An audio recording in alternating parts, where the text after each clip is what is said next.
kami bersyukur punya Allah yang tidak pernah gagal atas hidup kami, tidak pernah menyerah.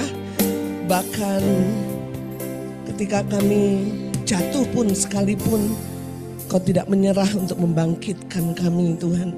Kami bersyukur bahwa Allah yang tidak pernah setengah-setengah bekerja atas hidup kami, yang memulai yang baik dan meneruskannya sampai sempurna. Itu yang menjadi jaminan dalam hidup kami, Tuhan. Itu yang membuat kami merasa nyaman di dalam Tuhan. Mungkin ada banyak orang yang tidak peduli dan mengerti bahkan mengasihi kami. Tapi kami punya sahabat yang luar biasa, pribadi yang luar biasa yang selalu mengerti, peduli. Bahkan kasihnya tidak pernah terbatas.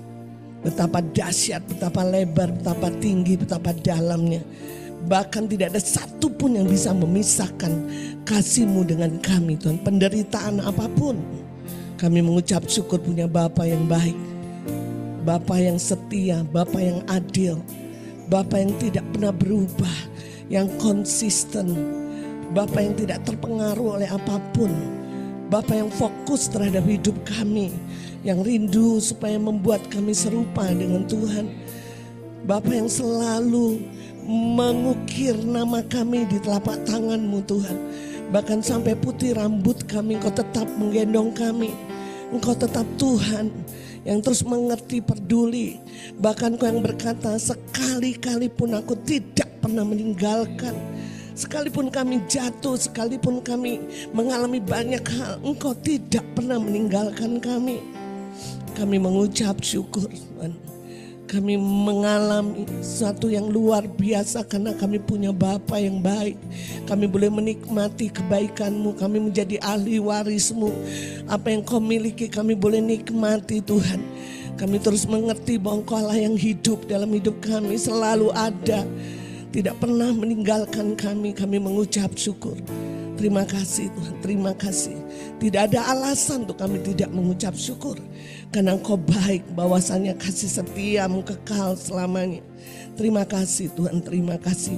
Kalau hari ini kami ada semuanya oleh karena anugerah kasih karunia Tuhan. Kami bersyukur Kau kumpulkan kami untuk supaya Kau perlengkapi kami, Kau proses kami, Kau ubahkan kami, pola pikir kami, segala yang tidak akurat, yang tidak selaras dengan firman, lewat firman Tuhan yang kami dengar diselaraskan kembali, supaya hidup kami berubah serupa dengan Kristus. Oh, Roh Kudus yang terus memberikan pewahyuan, mencerahkan sehingga setiap kebenaran yang kami dengar betul-betul kebenaran yang memerdekakan kami, kebenaran yang mengubahkan, mentransform hidup kami, sehingga hidup kami hari demi hari mengalami perubahan. Kami menjadi orang-orang yang berbeda di tengah dunia yang jahat, dan kami boleh menghadirkan kerajaan Allah dimanapun kami berada. Bahkan kami mengalirkan aliran kehidupan. Setiap orang yang terhisap dengan kami boleh merasakan kehadiran Tuhan. Oh, kami percaya Tuhan, itulah yang menjadi kerinduan Tuhan, supaya kami menjadi kemah Allah di tengah-tengah bumi ini, dan kami menjadi tanda ajaib, tanda alamat, sehingga setiap orang percaya kepada Tuhan lewat gereja, lewat hidup kami. Terang kami semakin bersinar dan mengusir setiap kegelapan. Terima kasih Tuhan. Maka itu kami bergairah ketika kami mendengar firman-Mu, ketika kami beribadah. Kami bergairah, kami bukan hanya bertemu dengan teman-teman, tapi kami bertemu dengan Engkau, Allah yang berfirman, Allah yang pasti mengubahkan hidup kami. Terima kasih Tuhan, berikan terus hati sebagai tanah yang subur, sehingga setiap kebenaran firman Tuhan berbuah dan mengubahkan hidup kami. Bapa, urapi setiap kami. Kami percaya bahwa Engkau hadir di tengah-tengah kami, dan biarlah kami mengalami realita hadirat Tuhan. Kami rindu supaya sepanjang firman Tuhan dibagikan, mujizat-Mu terjadi, yang sakit disembuhkan, yang letih lesu dibangkitkan, yang terikat dilepaskan. Dan ambil alih hidup hamba-Mu Tuhan, dalam segala keadaan keterbatasan hamba-Mu, kondisi tidak fit dan segala macam, Kau ambil alih untuk Kau sampaikan firman yang Kau sudah sampaikan kepada hamba-Mu. Dan kami berdoa sepanjang firman Tuhan dibagikan, nama Engkau ditinggikan dan dimuliakan. Segala puji, segala hormat, segala kemuliaan hanya bagi Tuhan. Di dalam nama Yesus kami mau serahkan pemberitaan firman Tuhan. pagi hari ini. Kita katakan sama-sama, amin. Silakan Bapak Ibu duduk. Shalom Bapak Ibu, ya, sudah siap mendengarkan firman Tuhan, amin. Baik Bapak Ibu, kita sudah tahu bahwa 1 tahun ini tema daripada Gereja Kristen Bandung Pusat adalah membangun keserupaan dengan Kristus, ya. Dan bulan ini kita belajar minggu kemarin, mungkin penatua ketua sinode ya, Bapak Timotius Chandra. Saya melihat videonya sangat berapi-api begitu ya. Puji Tuhan, beliau bagikan bagaimana untuk serupa dengan Kristus harus bersekutu dengan firman, betul? Katanya harus melekat kepada pokok anggur, betul? Ya, jadi bulan ini kita akan belajar bagaimana kita bisa serupa dengan Kristus, membangun keserupaan dengan Kristus. Ya, minggu kemarin kita belajar tentang bagaimana kalau kita bersekutu dengan firman, kita bisa diubahkan menjadi serupa dengan Kristus. Nah, minggu ini, hari ini kita belajar bagaimana membangun keserupaan dengan Kristus itu juga harus membangun gaya hidup penyembahan. Ya. Jadi apa saudaraku? Membangun keserupaan dengan Kristus harus memiliki gaya hidup penyembahan. Ya, Bapak Ibu ya. Nah, Bapak Ibu, penyembahan itu bukan hanya sekedar menyanyi. Saudara setuju dengan saya? Ya. Jadi penyembahan itu bukan hanya sekedar menyanyi. Tapi sebenarnya arti sesungguhnya saudara, penyembahan itu artinya memikirkan Tuhan. Memikirkan siapa yang kita sembah. Itu sebetulnya penyembahan, ya. Makanya saudaraku ada satu statement bilang begini. Biasanya orang yang terus menyembah sesuatu atau seseorang, orang itu bisa jadi seperti yang disembah.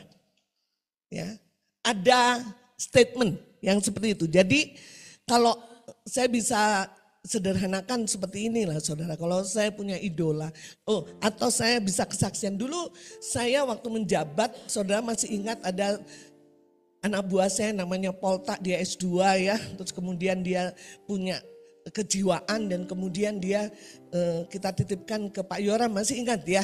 Nah jadi dia itu sangat mengidolakan Agnes Monica saudara. Ya, jadi dia berkata kalau nggak salah dulu tuh tahun 2014 atau 2016 ya, zaman dulu itu dia itu katanya halusinasi dia akan menikah dengan Agnes Monica. Ya, jadi dia punya halusinasi seperti itu. Nah, kalau saya pulang kerja dia selalu datang ke ruangan kerja saya, dia ngobrol karena dia nggak bisa ngobrol dengan yang lain kecuali dengan saya gitu ya. Terus saya tanya sama dia tentang Agnes Monica. Saudara, semua dia tahu. Kesukaannya, bajunya, sampai dia ini sekarang ada di mana, dia kesukaannya apa, dia. Jadi saudara bangun pagi dia cari tahu tentang Agnes Monica.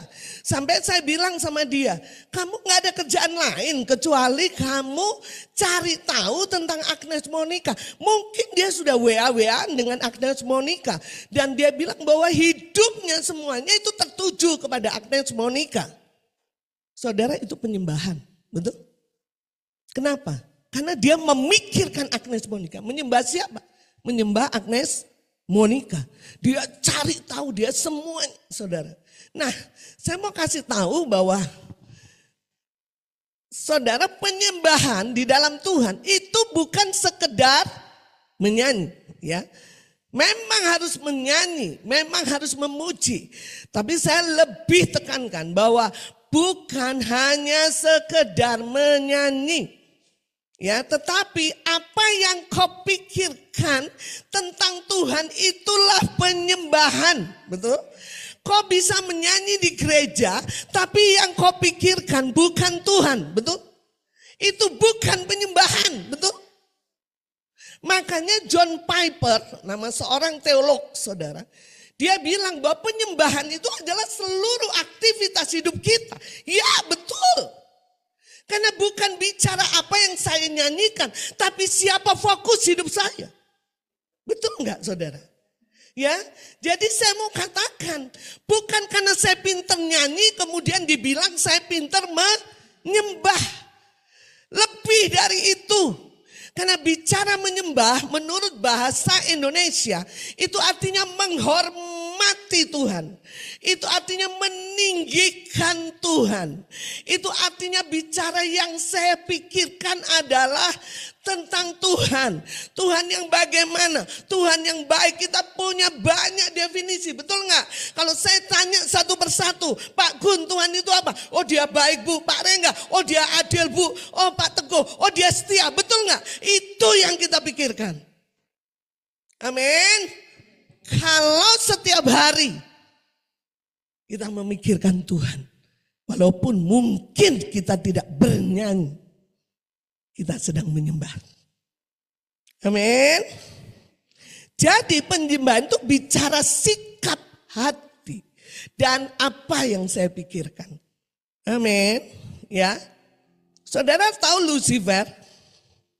Ya, Lucifer itu menurut cerita di dalam Alkitab, walaupun tidak diceritakan secara detail, dia itu malaikat yang memimpin pujian untuk Tuhan, betul?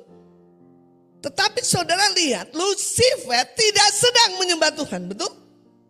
Ya, dia memikirkan bahwa kenapa harus saya sembah dia? Harusnya saya yang disembah. Betul enggak? Dia memuji tapi tidak memiliki sikap hati yang benar. Dia tidak memiliki pikiran yang benar karena dia memikirkan dirinya sendiri. Dia tidak berpusat dan fokus kepada Tuhan. Itu bukan penyembahan. Betul? Jadi jangan mau ditipu saudara. Tuhan gak bisa ditipu. Amin saudara. Ya. Lucifer setiap hari dia menyembah Tuhan saudara. Tapi fokus hidupnya bukan Tuhan. Dia tidak sedang menyembah Tuhan. Setiap hari dia memimpin paduan suara malaikat untuk menyembah Tuhan. Tapi sikap hatinya tidak sedang menyembah Tuhan. Dia sedang menyembah dirinya sendiri. Ada banyak kadang Tuhan memuji tapi tidak menyembah Tuhan. Ya supaya saya dilihat orang. Supaya saya begini, supaya saya begini. Ya kan? Lebih berpusat pada diri sendiri. Saudara, kenapa sih Tuhan itu mau disembah? Saudara, saya bukan orang profetik ya, seperti Franky Kuncoro atau apa ya. Jadi saya nggak bagikan sisi tentang profetik penyembahannya ya. Tapi saya bagikan tentang kebenarannya ya. Kita lihat Mazmur 100 ayat 3 sampai 5.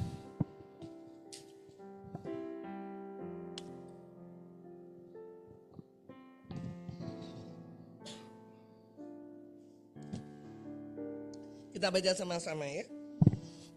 1, 2, 3. Ketahuilah bahwa Tuhanlah Allah.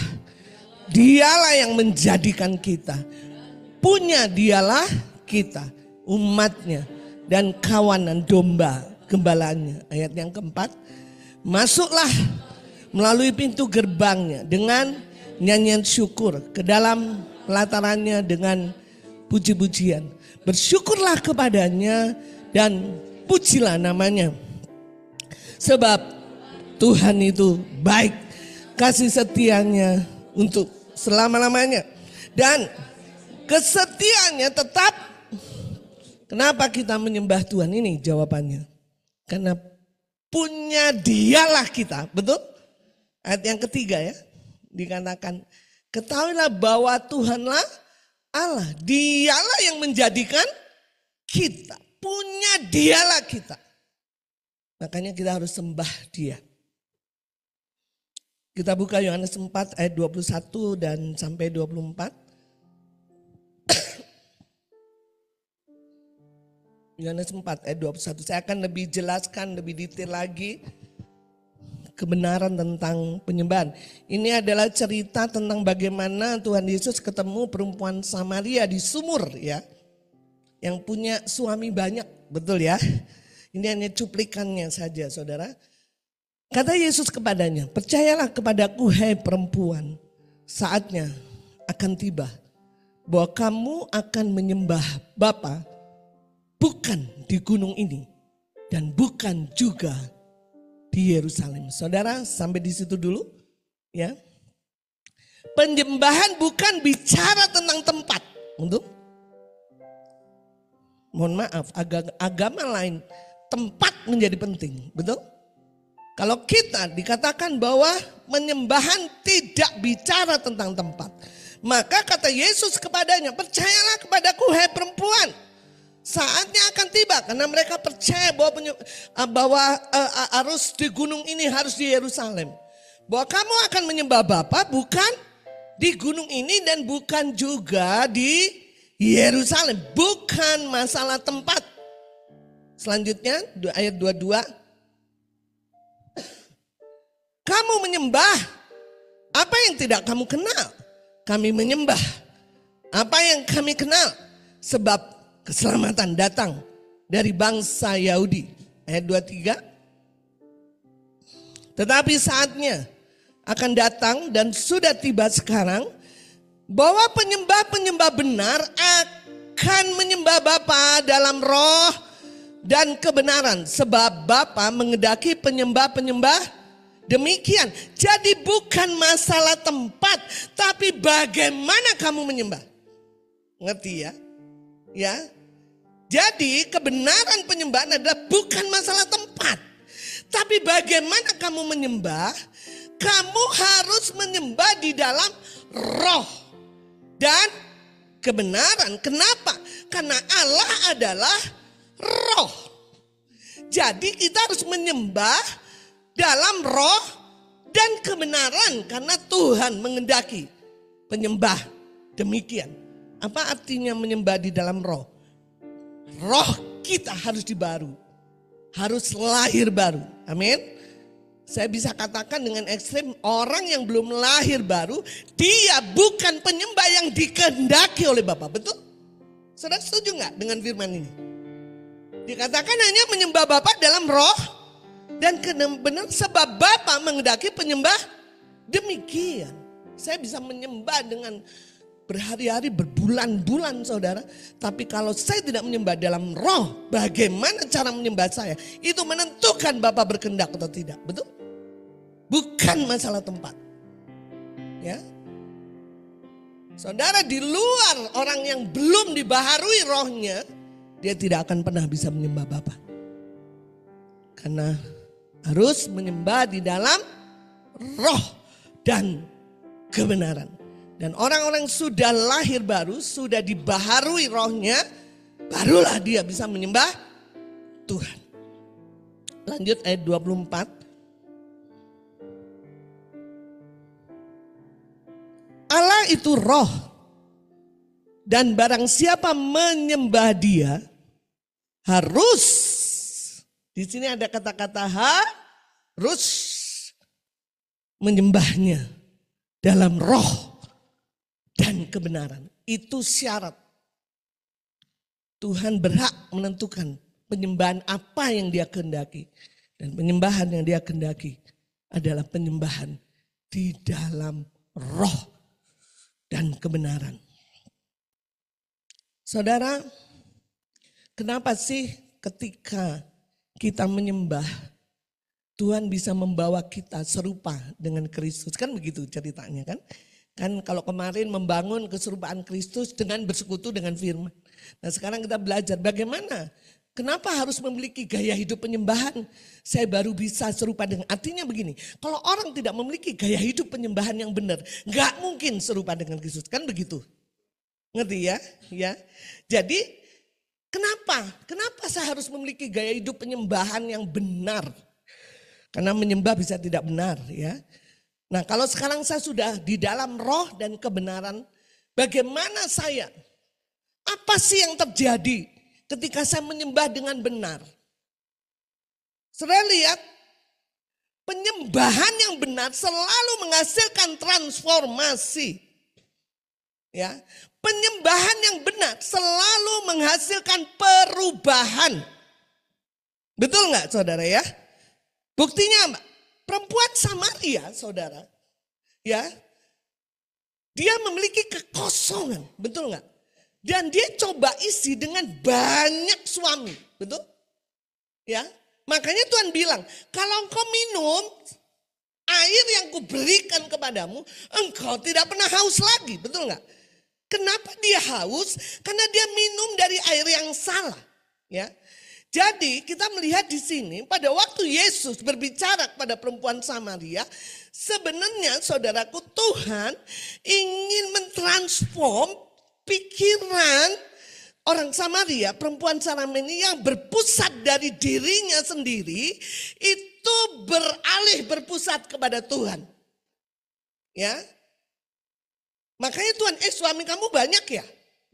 Ya, mulai dia lihat dirinya. Oh ya, kamu kok tahu? Ya, karena kamu ingin memuaskan, ingin mengisi kekosonganmu dengan semuanya, suaminya gitu ya.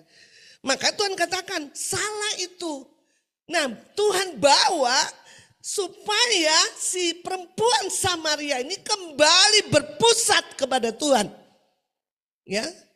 Dia bilang, engkau nabi ya? Mulai dia berpusat, betul nggak? Engkau nabi ya? Kok tahu dosa saya? Kok tahu hidup saya? Kok tahu pribadi saya? Pada waktu dia bilang engkau nabi, sebenarnya dia sedang menyembah Tuhan, betul? Saudara setuju nggak dengan saya? Dia tidak lagi berpusat pada dirinya sendiri, betul? Amin. Pikirannya mulai berkata engkau Tuhan, betul? Amin. Maka dia bilang, Tuhan, kalau engkau minum air yang kuberikan kepadamu, engkau tidak pernah haus lagi. Oh Tuhan. Ya kalau kita baca ya. Dan saudara kita lihat bahwa perempuan Samaria ini mengalami transformasi. Mengalami perubahan. Ketika dia bertemu dengan Tuhan, dia mulai berpikir dengan Tuhan, tentang Tuhan, menyembah Tuhan. Akhirnya saudara, dia mengalami perubahan yang radikal. Apa itu artinya? Dia kalau ngambil air, dia selalu datang siang hari karena nggak mau ketemu orang.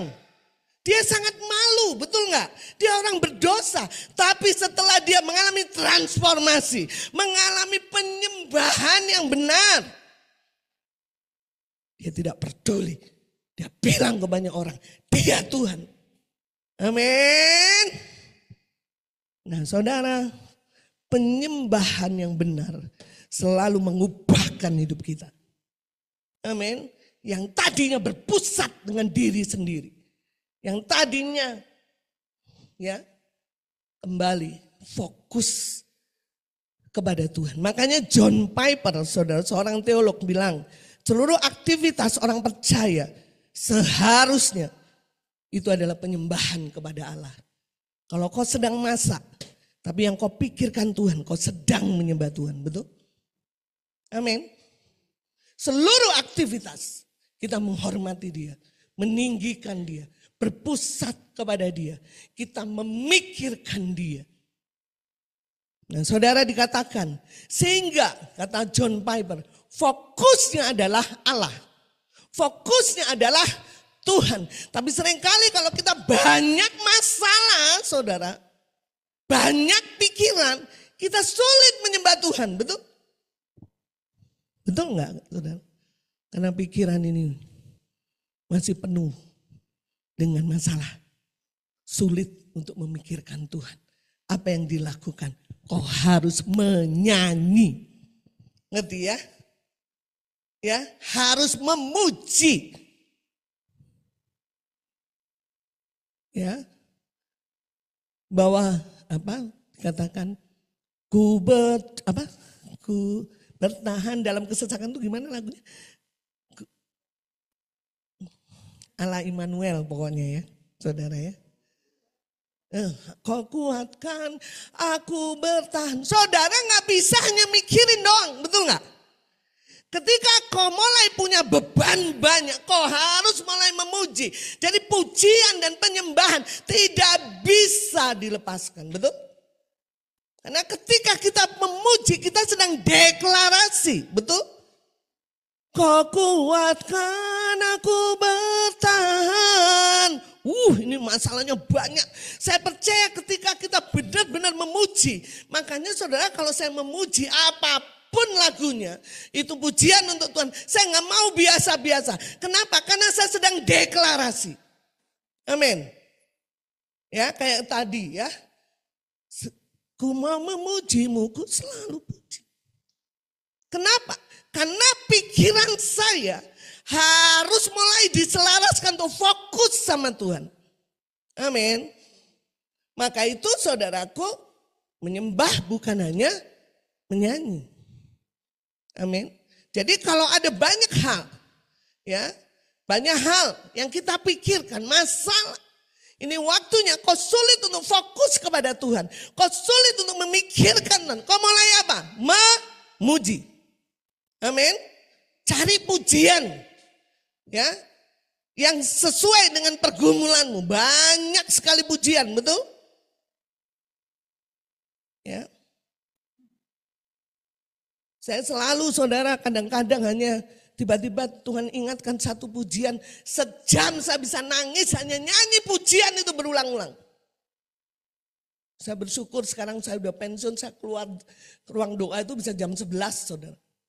Karena saya punya banyak waktu untuk merenungkan firman, untuk berdoa. Ya. Saya kadang-kadang, udah sampai jam 12 nih. Karena ketika saya memuji Tuhan, saudara itu pikiran yang ruwet ya, yang krodit ini, tiba-tiba itu diselaraskan untuk kita fokus kepada Tuhan. Sehingga yang tadinya kita tidak bisa bilang, Tuhan kok tidak pernah gagal. Ya karena bikinnya kok aku gagal terus ya gitu ya. Tapi begitu memuji Tuhan dan Tuhan lewat pujian, maka saya bisa berfokus menyembah Dia. Tuhan kok tidak pernah gagal. Amin. Maka itu saudaraku tidak bisa tidak. Pujian dan penyembahan harus jadi gaya hidup kita. Jangan irit memuji Tuhan hanya di gereja. Di rumah gak pernah pujian. Kita bisa puji Dia. Amin. Ya. Ya, kenapa? Karena ini bicara gaya hidup yang bisa mentransform hidup kita untuk serupa dengan Kristus. Artinya kalau saya tidak membangun gaya hidup pujian penyembahan atas hidup saya tidak bisa serupa dengan Kristus. Saudara tidak perlu jadi WL dulu, singer dulu, pinter nyanyi dulu. Betul nggak saudara? Karena bicara pujian penyembahan bukan hanya sekedar nyanyi. Mungkin suara saudara fals, nggak peduli Tuhan. Tapi Tuhan mau hati. Amin.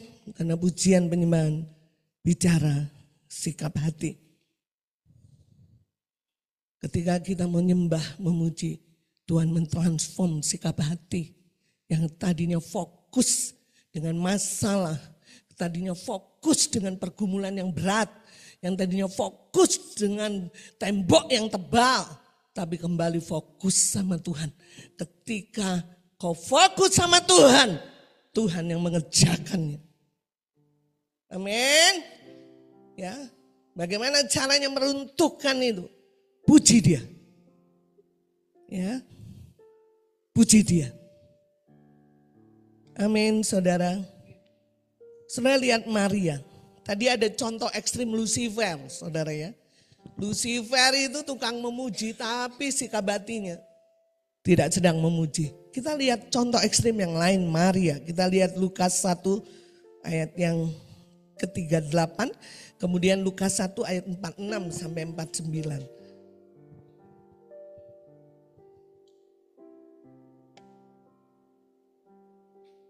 Jadi jangan pindah dulu ya, di sini dulu. Kita baca sama-sama. 1, 2, 3. Kata Maria, sesungguhnya aku inilah hamba Tuhan. Jadilah padaku menurut perkataanmu itu. Lalu Kalau saudara tahu, ini Maria sedang menyembah Tuhan enggak? Sedang menyembah Tuhan. Karena kalau dipikir-pikir saudara, dia udah punya rencana dengan Yusuf, betul enggak? Dia mau menikah dengan Yusuf. Mungkin sudah bagi undangan, saya juga gak ngerti saudara ya. Karena itu dia tetanggaan waktu saya ke Israel, Yusuf sama Maria itu sekampung saudara. Ya, dia udah mulai mikirin gaunnya, udah mikirin begini, udah mikirin begini. Tiba-tiba rencana dia bubar gerak, betul nggak? Saudara, rencana Maria, rencana Yusuf bubar gerak yang tidak masuk akal. Dia harus hamil, dia harus, apa kata orang? Apa kata dunia? Kalau saya hamil sebelum menikah. Saudara bayangkan Maria, tapi Maria menyembah karena dia tidak berpusat pada diri sendiri. Saudara setuju nggak dengan saya? Betul nggak saudara? Dia sedang tidak menyanyi saudara, tapi dia sedang menyembah Tuhan. Dia nggak peduli. Betul nggak saudara? Gak ngomong begini, Tuhan saya boleh gak diskusi dengan keluarga besar saya, keluarga besar Yusuf. Nanti tanggal segini saya rapat dulu sama keluarga besar, saya jawabnya sebulan lagi. Enggak. Dia gak berpikir, Tuhan aku hitung dulu ya resikonya ya. Kalau planning saya berubah bagaimana ini? Enggak. Ketika malaikat datang kepadanya, sesungguhnya aku inilah hamba. Maria contoh yang paling bagus. Dia tidak pernah berpusat pada dirinya. Penyembahan selalu berpusat pada Tuhan. Amin. Dia bilang, sesungguhnya aku ini adalah hamba Tuhan.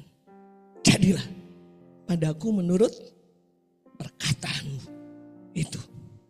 Malaikat itu meninggalkan dia. Kita lihat Lukas 1 ayat 46.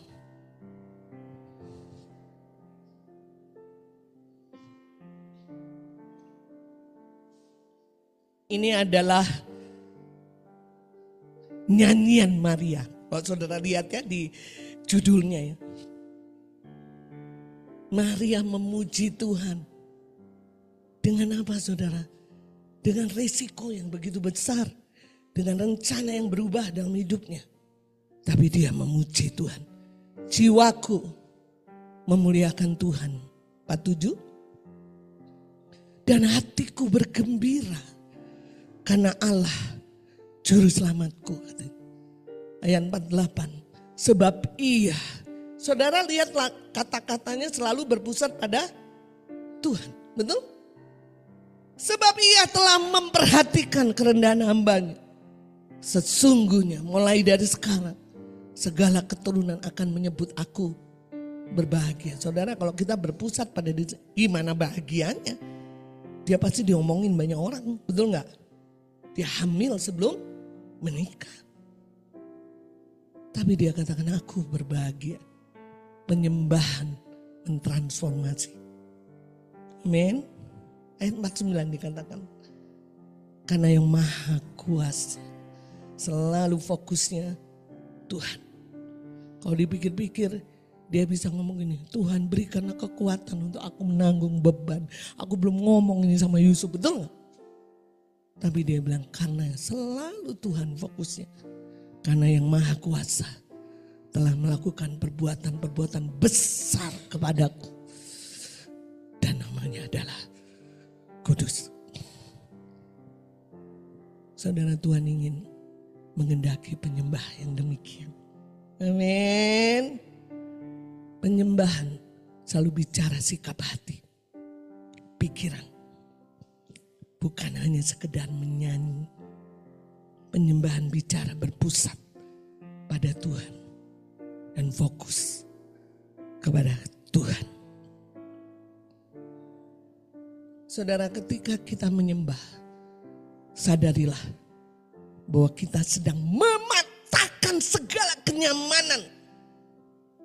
Dari pusat diri kita sendiri. Dan mengalami transformasi. Berpusat kepada Kristus.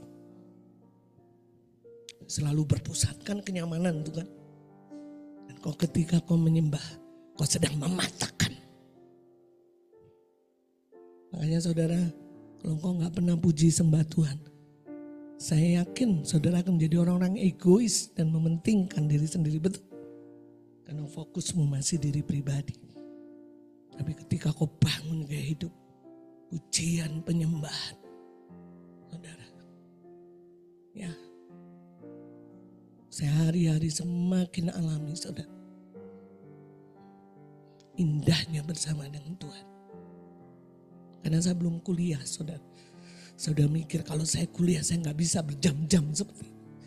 Sibuk lagi dan segala macam. Makanya saya hargai setiap waktu-waktu saya untuk memuji Dia, menyembah Dia. Karena saya rindu, saya mengalami transformasi. Amin. Saudara, bukti nyata kalau kita orang Kristen adalah perubahan hidup. Betul nggak? Kita bisa jadi orang Kristen 30 tahun tapi hidup kita gak berubah. Bukan orang Kristen yang sejati, betul? Tapi justru bukti nyata kita Kristen yang sejati adalah perubahan hidup kita. Transformasi. Dan itu hanya bisa dilakukan. Tadi ya, bersekutu dengan firman. Yang kedua nanti ada minggu-minggu depan lagi. Salah satunya adalah membangun gaya hidup, pujian dan penyembahan. Semakin kita puji menyembah Dia, semakin kita mengenal siapa Dia. Betul? Semakin kita menghormati Dia. Semakin saya mengenal Tuhan, semakin saya hormati Dia. Semakin saya menghormati, semakin dalam penyembahan saya. Betul? Betul enggak saudara? Ya? Semakin dalam penyembahan saya. Oh Tuhan, luar biasa Engkau. Tuhan, Engkau dapat dipercaya. Deep dalam penyembahan kita semakin dalam. Karena kita mengenal Dia semakin dalam. Penyembahan kita semakin dalam. Kita semakin menghormati Dia. Semakin meninggikan Dia. Saudara, itulah yang Tuhan mau. Amin, saudara. Nah, saudara, kita hari ini bukan hanya belajar tentang pujian penyembahan, karena ini biasanya satu paket, yaitu gaya hidup pujian penyembahan dan doa. Ya, penyembahan tidak dapat dipisahkan dengan doa atau doa syafaat. Ya, seringkali kita memuji, menyembah dan berdoa. Kita lihat Markus 14 ayat yang ke-38.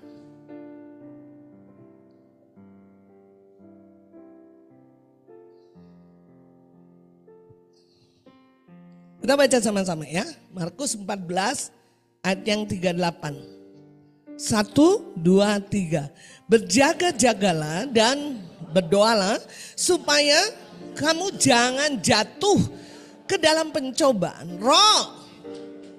Tetapi saudara, ketika kau bangun pujian, penyembahan dan doa, itu dapat menghancurkan semua jebakan yang telah dipasang iblis di bumi. Jadi saudara tahu gak, setiap hari iblis itu sudah menyusun jebakan atas hidupmu. Walaupun kau gak sadar, saya gak sadar, betul gak? Karena dia mengaum-ngaum seperti singa, betul gak? Dia hanya tunggu kita lengah. Itu artinya iblis setiap hari memikirkan jebakan apa. Ya, namanya tipu daya, ya kan? Jebakan apa yang Dia pasang untuk kita supaya kita jatuh. Makanya berjaga-jagalah dan berdoalah supaya kamu jangan jatuh ke dalam pencobaan. Ketika kita bangun gaya hidup doa, gaya hidup pujian penyembahan, gaya hidup doa, maka sewaktu kita berdoa, kita menghancurkan semua jebakan besok hari yang sudah direncanakan iblis untuk saya jatuh ke dalam pencobaan, itu dihancurkan. Makanya jangan bilang, Tuhan kenapa saya mengalami pencobaan? Ya kamu gak berjaga-jaga, betul gak? Ya walaupun ada satu ya, Tuhan izinkan, namanya bukan pencobaan, ujian. Beda ujian dengan pencobaan. Ya, kalau ujian memang Tuhan sedang menguji iman kita supaya naik level. Tapi kalau pencobaan itu karena keinginan kita sendiri. Keinginan mata, keinginan daging, keangkuhan hidup begitu. Itu jebakan si jahat. Jadi kenapa kita mesti berdoa, berjaga-jaga? Karena kita nggak mau kita dapat jebakan Batman besok hari. Betul nggak saudara? Karena apa? Karena roh penurut daging lemah. Maka saya harus berjaga-jaga. Maka saya harus berdoa. Ya. Saya pernah ingat saudaraku. Ada satu cerita dulu pembimbing saya ya. Saya itu udah ganti berapa pembimbing lah. Ya, ada satu pembimbing saya itu dia kerja di Oto. Mungkin ini pernah saya bagikan. Ya, saya belum dapetin satu ilustrasi tapi saya mau bagikan ini. Saudaraku dia kerja di Oto, di Oto itu saudara mungkin Mel bisa tahu. Dia itu bisa dapetin obat, maksudnya karyawan di sana dia bisa punya banyak obat Oto gitulah. Nah suatu ketika saudaraku jam 12 malam dia dipaksa ya bangunin sama Tuhan. Dia suruh berdoa untuk temannya satu ruangan. Dia gak ngerti kenapa. Ternyata jam 12 malam itu teman satu ruangannya sedang mau bunuh diri dengan meminum obat yang dari Oto. Ngerti ya saudara. Nah besoknya saudara dia cerita bahwa dia gak jadi bunuh diri. Dia baru mengerti bahwa jam 12 malam itu dia disuruh berdoa untuk orang ini. Saudara, iblis sedang mengatur jebakan-jebakan, amin. Dan kenapa kita harus berdoa? Supaya kita enggak terkena jebakan. Dihancurkan. Ada satu ayat lagi, 1 Petrus 5 ayat 8.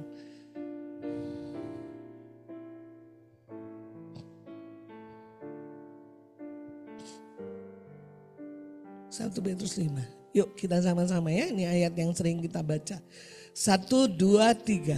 Sadarlah dan berjaga-jagalah. Lawanmu si iblis berjalan keliling sama seperti singa yang mengaum-ngaum dan mencari orang. Yang saya tadi bilang, saudara bisa tidur ya, gak kerja 24 jam. Tapi iblis dia kerja 24 jam gak tidur, ngapain dia? Dia memasang jebakan, bikin strategi, mikirin jebakan kepada hidup saudara. Supaya saudara jatuh. Tapi doa kita menghancurkan, amin. Maka itu kita harus berdoa berjaga-jaga. Tadi malam saya pulang dari pelayanan Sariwangi, saya dengerin satu khotbah Rubin Adi. Saya lucu, saya mau sampaikan ini ya, Mbak Minton sudah dengar juga. Dia bilangnya ada seorang Chinese namanya Acong saudara. Ya, Acong ini punya toko. Nah tokonya itu selalu melewati gereja kecil. Jadi kalau dia pergi ke tokonya, ya tokonya dia lewati gereja kecil. Nah pagi hari dia mau berangkat ke toko, dia datang ke gereja kecil. Terus dia pergi lagi saudara. Sore waktu dia pulang karena lewati gereja kecil, dia masuk gereja kecil berdoa. Jadi setiap pagi itu kegiatannya. Jadi masuk ke gereja kecil, dia berdoa, masuk ke toko. Pulang sore dia lewati gereja kecil itu berdoa. Nah ada teman yang mengamati, dia bilang gini, Acong kamu itu setiap pagi dan sore saya lihat kamu masuk ke gereja kecil karena memang harus lewat itu rumahnya. Terus kamu kalau berdoa, kok saya lihat gak panjang, gak lebar. Ya, kok kamu hanya berapa menit kamu udah keluar lagi. Kamu ngapain di gereja? Saya berdoa. Terus berdoanya apa? Dia bilang ini, Tuhan ini oe, Acong, kata dia gitu. Dia balik ke toko, saudara ya. Nanti dia masuk lagi, dia bilang, Tuhan ini oe, Acong, kata. Balik lagi. Jadi dia hanya berdoa itu doang. Tuhan ini oe, Acong. Suatu ketika saudaraku si Acong ini sakit berat. Ya, dia sulit sekali mengalami, hampir mati. Tiba-tiba dia mengalami jamah dan mengalami penglihatan didatangi Tuhan. Dan Tuhan berkata, Acong ini owe, Tuhan. Saudara ketawa ya. Tapi saudara lihat ketulusan Pak Acong ini, betul? Bukan masalah bertele-telenya, tapi pusat pikirannya dia Tuhan. Betul? Sehingga Tuhan hanya bilang, Acong ini owe, Tuhan. OE itu kan bahasa Cina ya, betul nggak? Ya. Jadi saudara, kuasa doa luar biasa. Saudara lihat Pak Acong nih tekun. Dia tidak bisa berdoa. Dia tidak bisa panjang lebar. Dia bisa bertele-tele. Tapi dia tahu bahwa Tuhan besar. Dia yang sanggup memberkati tukunya. Sehingga setiap pagi dia bilang, Tuhan kayak absen. Ini Owe, Acong. Balik lagi seperti itu. Kuasa doa luar biasa saudara. Kalau kau mengerti, kau tidak biarkan doa menjadi biasa. Karena kau sedang menghadapi semua jebakan. Kita misalnya bangun tidur, kita bisa lihat ada konflik, betul nggak? Ada orang yang menyakiti kita, itu jebakan-jebakan itu, betul nggak? Tiba-tiba kita seharian mengalami kesepian, merasa seperti sendiri, tidak diperhatikan. Saudara, itu semua jebakan, emosi negatif, konflik, betul nggak? Supaya apa? Kita jatuh ke dalam percobaan. Tuhan katakan, sadarlah. Sadarlah. Amin. Jaga-jaga. Karena ketika engkau berdoa, engkau dapat menghancurkan semua jebakan. Tipu daya muslihat iblis untuk menjebak kita. Amin. Dan kau akan mengalami kuasa kemenangan dan kuasa kebangkitan. Saudara, ada satu cerita mungkin terakhir tentang Paulus, mungkin ini sudah pada dengar tapi saya pengen bagikan ya, Kisah Rasul 16 ayat 23 sampai 26.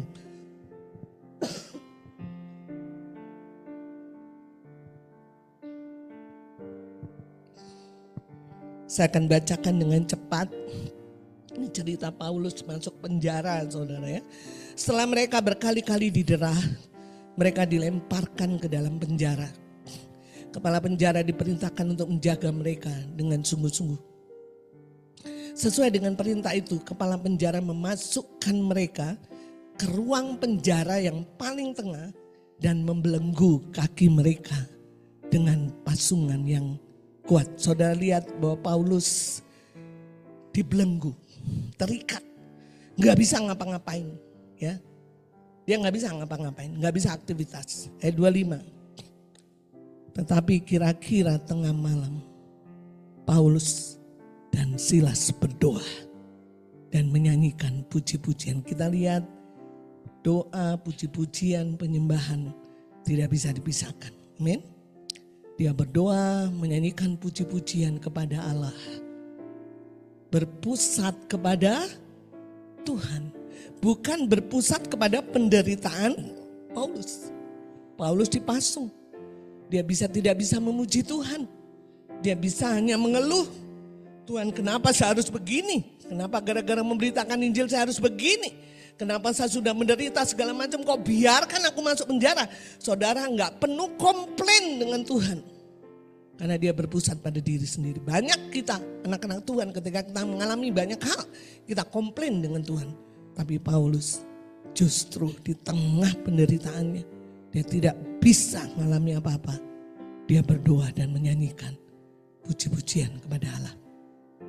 Ayat 26. Akan tetapi terjadilah gempa bumi yang hebat, sehingga sendi-sendi penjara itu goyah. Dan seketika itu juga terbukalah semua pintu dan terlepaslah belenggu mereka semua. Ada kuasa doa, pujian, penyembahan. Amin. Semua belenggu terlepas. Kenapa? Karena Paulus berpusat dan berfokus kepada Tuhan, bukan kepada penderitaannya. Ya, saudara, bukan hanya itu, tapi akhirnya seluruh isi rumah kepala penjara diselamatkan. Dampak dan pengaruh Paulus menjadi besar hanya karena dia berdoa, berfokus kepada Allah, tidak berfokus pada dirinya. Kalau dia berfokus pada dirinya, dia pasti komplain dengan Tuhan. Kenapa saya alami ini? Kenapa saya alami ini? Kenapa Tuhan? Kenapa kau biarkan? Kenapa kau masukkan aku? Dia gak mau peduli. Apapun yang dia alami, dia senantiasa membangun hidupnya untuk menyembah dia. berfokus kepada Tuhan. Amin. Maka semua belenggu terlepas dan ada gempa yang hebat. Dan seluruh kepala penjara seisi rumahnya bertobat. Amin. Pujian penyembahan bukan bicara soal menyanyi. Tapi pujian penyembahan bicara soal sikap hati dan apa yang kau pikirkan. Amin. Mungkin kau belum menyanyi, tapi sepanjang hari kau pikirkan tentang Tuhan. Banyak saudaraku yang kita pikirkan tentang Tuhan itu baik, betul nggak? Tuhan itu setia, Tuhan itu luar biasa, Tuhan itu dahsyat, Tuhan ini, Tuhan ini dan segala macam. Pada waktu kemarin saya ke Bandung Timur, saudaraku, selesainya ada banyak yang sharing. Mbak, Bu, apa yang Ibu khotbahkan saya alami. Saya bersyukur saudara. Karena apa? Karena tidak mungkin kita serupa dengan Kristus kalau kita nggak bangun gaya hidup kita. Bersekutu dengan firman dan membangun gaya hidup. Sudahlah, jangan mau jadi Kristen-Kristenan. Betul nggak saudara? Capek, betul? Kalau sekali menjadi orang Kristen, pengikut Tuhan, Nasrani, habis-habisan. Supaya transformasinya kelihatan, betul nggak? Dampaknya besar, luar biasa. Ada ledakan rohani. Itu yang Tuhan mau. Jadi bagian kita bangun gaya hidup.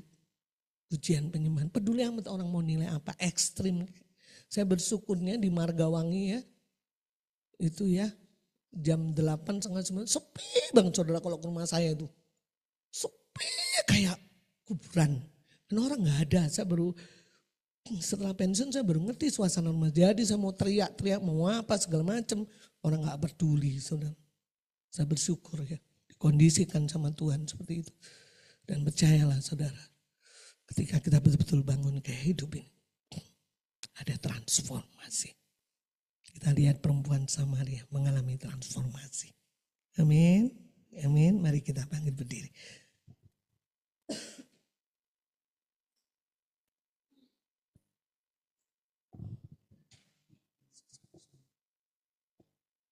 Mari kita bangkit berdiri saudara. Saya rindu supaya ketika kau memuji Tuhan, jangan biasa-biasa, kau sedang mendeklarasi pujian ini. Yang saya percaya semua pujian diambil dari firman Tuhan. Dan ketika kau memuji, imajinasikan itu. Dan percayalah, pola pikirmu akan diubahkan oleh Tuhan selaras dengan firman Tuhan. Karena kita percaya bahwa menyanyi, memuji, menyembah bukan bicara hanya sekedar menyanyi, tapi bicara tentang sikap hati dan apa yang kau pikirkan.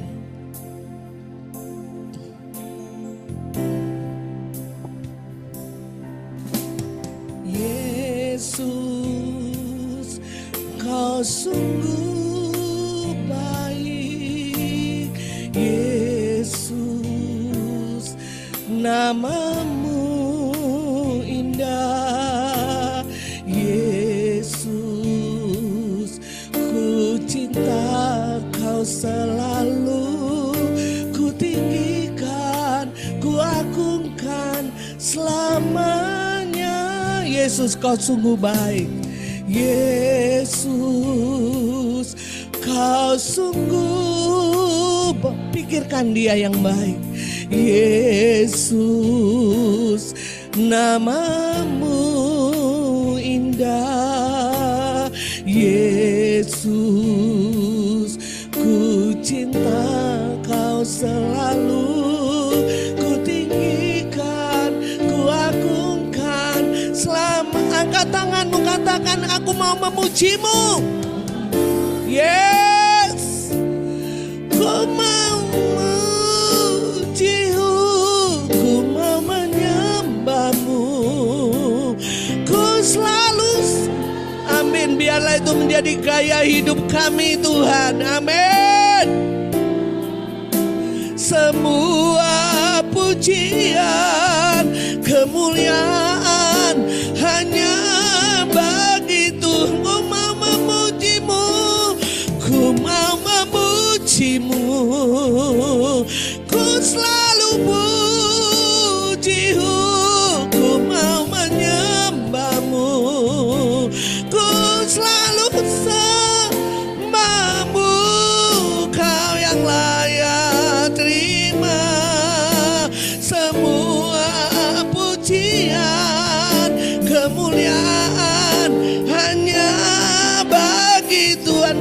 memuji lagi. Yesus, Engkau sungguh baik.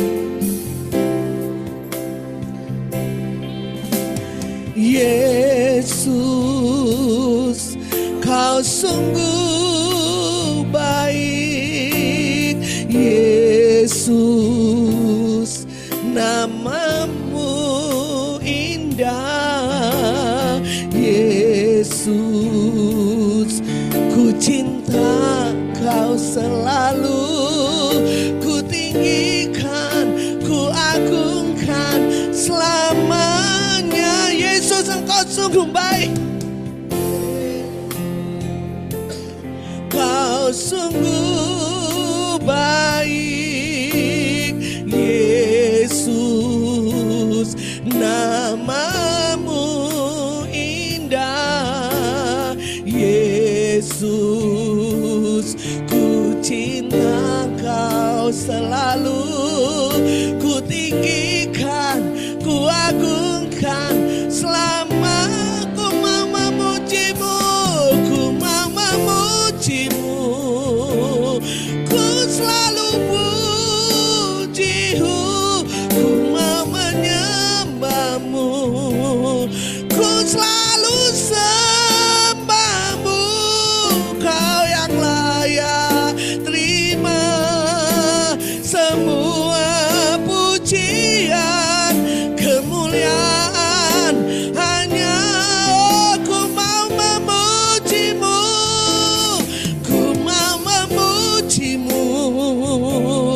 Ku selalu puji-Mu, ku mau menyembah-Mu.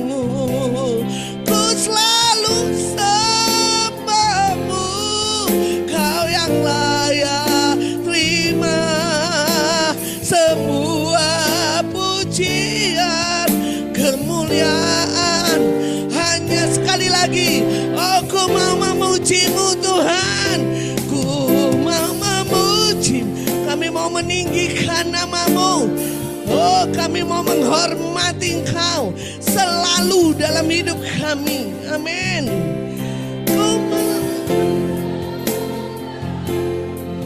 Kau yang layak terima semua pujian, kemuliaan hanya bagi Kau yang layak.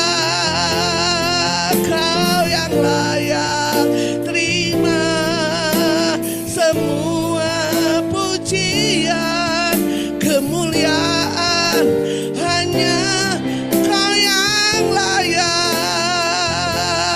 Kau yang layak terima semua pujian, kemuliaan hanya bagi Tuhan.